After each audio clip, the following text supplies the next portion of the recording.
After watching episode 4 of Baby Reindeer, it became very clear that this show is not just about stalking, it's about sexual abuse and trauma. He was a pernicious, manipulative groomer. Did anybody else ask themselves, if Darrien hadn't groomed and assaulted Donny over and over, would Donny possibly have been strong enough from the beginning just to give Martha the boot? And I'm just assuming that nobody was okay after watching episode 4 of Baby Reindeer. So let's talk about it. And this was supposed to be a show about stalking, but then this episode left me nauseous and speechless, and I know I wasn't alone.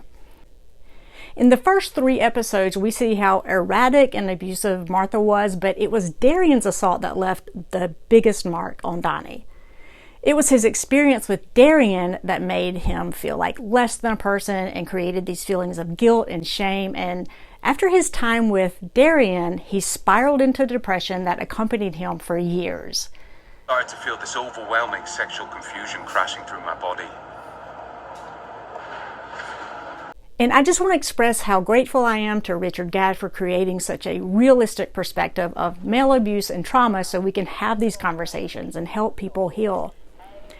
His story is definitely helping women too. I've seen people comment on my channel and other channels and in other places about how him sharing his story helped them come to terms with their own history of sexual abuse and to have less shame. And he is so brave for being willing to share in this way. This is a trigger warning for this video since we're going to be discussing a very heavy topic. So in this video, I'm going to be discussing characteristics of someone like Darrien and how incredibly dangerous somebody like him is. And I'm going to give you a theory on how people end up with these horrific traits, then how horrific this type of abuse is for the victims. And I'm going to be showing you some clips from the show, so stay tuned. My name is Catherine Sloan. I'm a licensed therapist in the great state of North Carolina, so please subscribe to my channel. Now, I do wish that Netflix had given more of a warning that there was horrific SA in this episode. The nature of him being drugged, it made it really gut-wrenching to watch. So I wanted to create this video so we can try to process it together, and maybe some of my thoughts on this episode can help somebody. So let's talk about Darrien.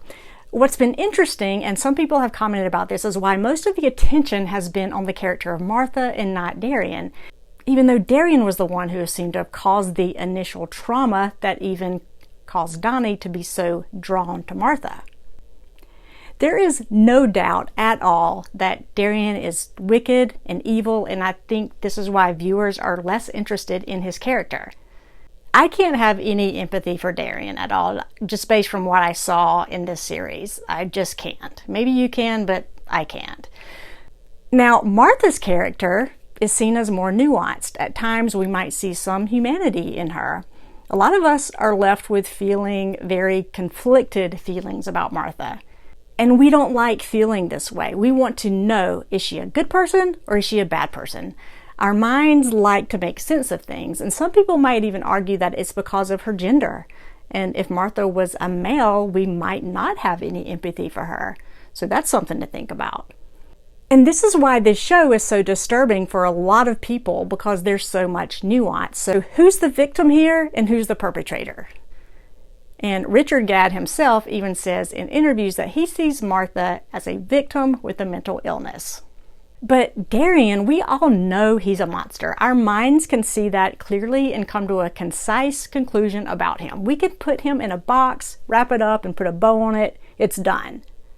Darrien's character is someone with a severe personality disorder who gets enjoyment from inflicting pain on others. Let's keep in mind, again, that all disorders are on a spectrum. They can be mild, moderate, or severe, and not everyone with a personality disorder is anywhere near this level of disordered. Most aren't, not even close. I meet and talk to people who are diagnosed with personality disorders almost every day, and they learn how to manage their symptoms and live healthy lives and don't hurt people in this way at all. But Darrien has no empathy at all. He's a sadist. And unlike Martha, his abuse is premeditated. He's very dangerous. He gives Donny the drug GHB, which makes him pass out, and he assaults him. And Darrien has no regard at all for Donny's suffering. And since Donny is so driven by wanting to break through in that acting scene, he's easily able to be manipulated by someone like Darrien, somebody who's in a position of power. And we see this type of behavior in Hollywood, right? People in power abusing their positions. This is like the Weinstein case happening right now. We see these situations happening right before us. And there are similar accusations right now against Diddy or Sean Combs. And this happens very often in institutions in our country. Donny's father alluded to being abused in his Catholic school. We see them talking about people in positions of power abusing others. So how does somebody end up being like Darrien? And I want to emphasize that there aren't many people in the world who end up like him. It's rare to find people with no empathy at all. He seems to have no remorse for what he's doing. He's a severe case. So somebody who drugs people, then assaults the same person on multiple occasions is a rare form of wicked. And he's grooming Donny to think these interactions are consensual. He makes Donny really question himself. The act of drugging somebody to commit abuse is often premeditated and predatory. One of the primary psychological drivers behind drugging someone to commit abuse is the desire for power and control. The perpetrator is seeking to gain complete dominance over the victim. And this control is often at the core of sexually abusive behavior, and it reflects the need to overpower and degrade another person. So Darrien, we know he's a guy that could go somewhere to pay for these services, right? Or he could go to somebody in a bar and hook up with them. He could go on dating sites and meet people. And it could be consensual, but he enjoys inflicting pain and suffering. So he is a sadist. And now Darrien more than likely has past traumas himself, or at least neglected as a child. And my guess is that he is recreating his own abuse. So how does someone end up with a complete lack of empathy like this? One possibility is due to childhood emotional neglect, which caused an insecure attachment style. And this normally occurs between the ages of birth up to 3 years old. And this is where attachment theory comes in. There's been a lot of discussion lately on attachment styles in adult relationships, but this starts in infancy. This is a crucial age. It's highly likely that Darrien did not have a caregiver who was attuned to his emotional needs. And this concept is crucial in the early years of development, and it helps build a secure attachment between the child and the caregiver, which is the foundation for healthy emotional and psychological growth. And now if that child doesn't have attunement with the caregiver, there are parts of the brain that don't develop properly. The amygdala, the prefrontal cortex, the hippocampus, and other parts of the brain that help us to process emotions and understand social cues. Darrien doesn't have this. And children also need parental modeling to learn empathy. So children learn empathy largely by observing and mimicking the behavior of those people around them, especially the primary caregivers. So parents who display empathetic behaviors like expressing concern for others' feelings or showing kindness naturally teach these behaviors to their children. You know, when we see our toddlers acting out, maybe hitting their siblings, we have to guide them and say, hey, that's not the way we treat people. How would you feel if somebody was hitting you in that way? And we're teaching them to have empathy. If we found out our kids are maybe bullying somebody at school, we explain to them why that's wrong and how to put ourselves in other people's shoes. And these concepts are taught by parents and other role models. So in Darrien's case, my guess is that his caregiver was distracted, maybe unavailable most of the time, and he didn't have anybody teaching him how to empathize with others. And it's highly likely that he was abused in other ways too. He was more than likely a victim himself, and now he's acting out his own trauma. And this is one of the worst ways for victims to experience abuse because there are so many unknowns.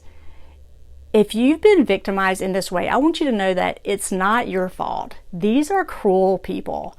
And since this is based on a true story, Gadd's abuser might still be on the loose, and there's no telling how many people he has hurt. Many cases, most cases like this, go unreported to authorities due to the victims feeling ashamed, fearing not being believed, or being uncertain about what happened due to the memory blackouts. GHB can cause memory loss for the period during which the victim was under the influence, and it leads to a lot of confusion about what exactly happened. The victim might struggle with gaps in their memory or fear about not knowing the full extent of the abuse. And the victim has a lot of feelings of shame and will often blame themselves and think they have done something wrong or could have done something maybe to prevent the situation from happening. And we can see that these situations are incredibly distressing for Donny and causing him to go down a really dark path. Donny does seem to have a moment of clarity while he's tripping on acid once. Head. He's trying to control your mind. What's wrong? This man is bad. This situation is bad. Get out now. We see him asking the question, what was he trying to do to Whatever me? sick mind wanted to achieve. Was that the turn on? To ruin my life? And what do we see Donny do? He starts going down a dark path and he talks about feeling really confused. And when Donny goes back to visit Darrien at the end of the show, Darrien recalls his YouTube video that went viral and he says, "It was really brave of you." Oh, I thought it was brave. Really brave. And I don't even think he knows that Donny was referring to him. What do you think? He seems to have such little insight into the pain that he has caused that I'm not sure he even puts two and two together. Did anybody else catch that part? And when he asked him to come back and work for him and he says it won't be like last time, is he referring to the abuse or is he referring to him not getting paid for any of his work? I'm not even sure if he's admitting to anything here. There just doesn't seem to be any acknowledgement of the pain he caused because he doesn't have any empathy. His brain just does not work in that way. So Baby Reindeer does such a phenomenal, gut-wrenching job at examining how trauma and abuse can make people act in ways that to the outside observer make no sense. It shows how deep the psychological effects can have on the victims. It shows us how abuse and trauma can create cycles that can take years or decades for people to understand and heal from. And luckily for us, Richard Gadd decided to work out his trauma through creativity on the screen and previously on the stage. In some ways, this is his way of becoming the hero of his own story and turning his pain into power. Thank you so much for watching. In my next video, I'll be answering questions in some of my comment section from my latest videos. I've really enjoyed reading your comments and I appreciate your input. Thanks again.